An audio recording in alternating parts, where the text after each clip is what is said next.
So Senator Hagerty, we are in your home state of Tennessee. The Bitcoin 2024 conference has migrated from many years in Miami to Nashville. How are you feeling about playing host to this event? Oh, I couldn't be more excited. We've got over 20,000 visitors here. The energy at the conference is just through the roof. And everyone I've talked with has had just such a wonderful time being here in Tennessee. They've enjoyed the events in Nashville.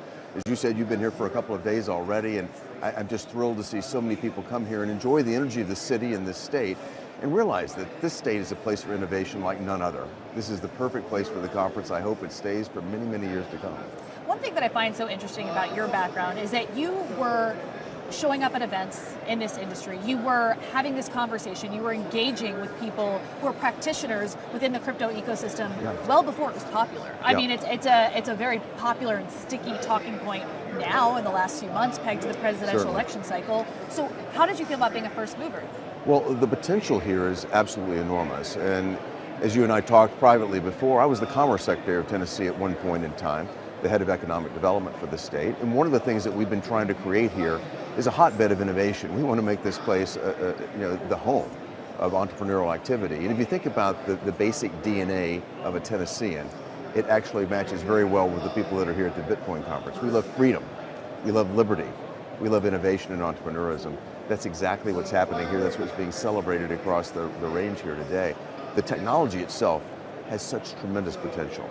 And the evolution of this technology is going to have incredible impact on productivity of workers. It's going to take us to the next level. I want to see that happen here in America, as much of it as I can in Tennessee, but certainly here in America, and not be pushed offshore because we can't get the regulatory infrastructure right. We've got regulators in Washington that are actually anti this industry, and we got to deal with that. Why do you think it's only now that this has become a part of the dialogue around the presidential election? Why did the crypto voting block not matter quite as much, or was it at least a part of the media's portrayal of what mattered as candidates were crafting their platforms in past election cycles? I think the biggest shift has been the fact that President Trump has come out and articulated the fact that we should be supportive of this industry. Before President Trump spoke, I don't think anybody had paid the type of attention that we're seeing right now. It's had a massive impact on the political class in Washington. And instead of creating a divide, I think it's actually creating some unity because it's forced the other side to take a harder look at this and realize there is a significant entrepreneurial community here that we should be embracing rather than pushing offshore. We've still got a massive job to deal with respect to our regulatory class, though, with their Operation Choke Point 2.0, everything they're doing to actually choke off this industry, because there are many in Washington that don't like decentralized solutions. They prefer centralized solutions, and we've got to deal with that.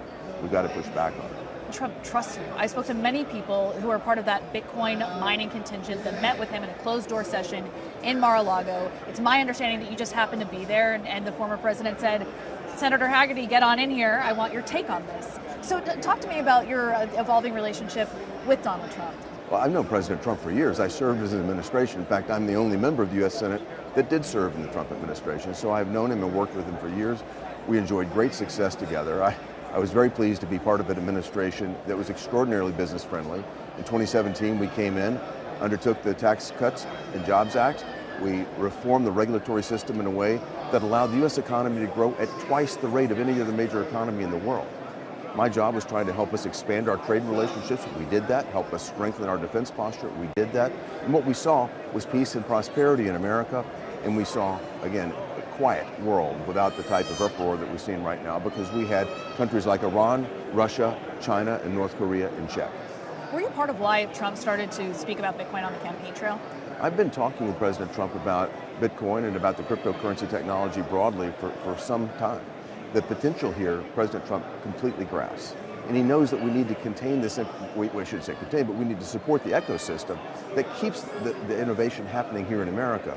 And I think as I am, he's saddened to see a regulatory class in Washington that is doing everything it can to push it offshore. Innovators want to be here. The innovation should be happening here, and we want to create the environment so that it does. So there's a lot of talk about what Senator Lummis might unveil in terms of new legislation. J.D. Vance has his own crypto bill. We've got Fit 21. Talk to me about what you think is realistic. What can we get to the finish line in this session? Well, Senator Lummis has been a tremendous leader in this effort. She came into the Senate with a very clear goal of trying to help create an environment here. And I've been pleased to work alongside her. We sit next to each other in the Senate Banking Committee. She's going to, I'm sure, do a great job tomorrow on stage.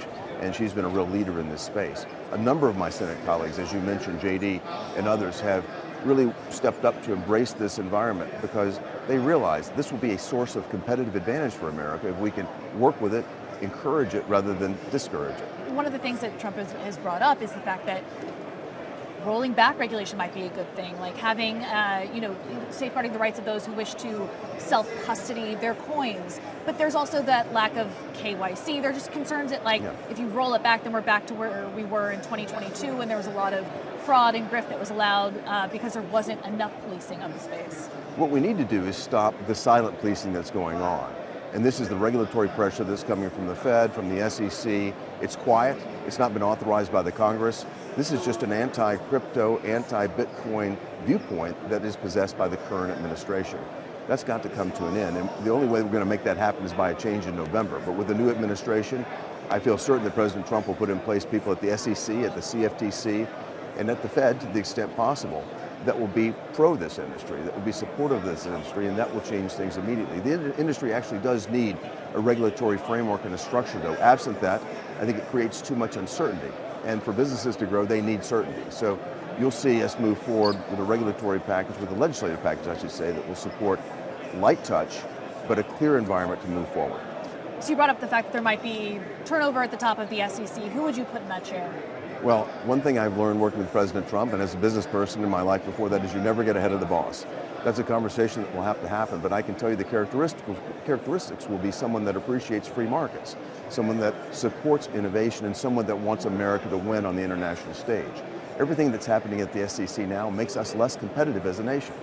Everything that's coming out of the Fed right now would make us less competitive as a nation if we allowed Michael Barr's regulations, the Basel III endgame, to be implemented as proposed. We've got to push back on this. We've got to really think broadly about what makes our economy the most competitive in the world. I know that's President Trump's perspective. We'll achieve that with different leadership. I'd be remiss not to ask you if you've seen a copy of the speech for tomorrow that Trump will be delivering. Have you read it? I have not seen it yet. Have you advised on it? We've had a number of conversations, and my staff has worked closely with the President's staff about this industry and about what to emphasize. But President Trump gets this at his core. He doesn't need much advice from me or anybody else. I think he completely embraces this. He sees the potential of it, and I'm looking forward to the energy that he'll bring to the stage tomorrow. A lot of people have been talking this week. There's a lot of speculation about whether the U.S. could ultimately hold Bitcoin as a reserve asset. It would involve some finagling with the way that the Fed currently functions. Is that a good idea, and how would that work? It's a very interesting idea. I've been talking with my colleagues, particularly Senator Lummis, about this. There's more work to be done on it, but I think it poses great potential. I haven't come to a final conclusion on this yet, but it's something I think is very intriguing.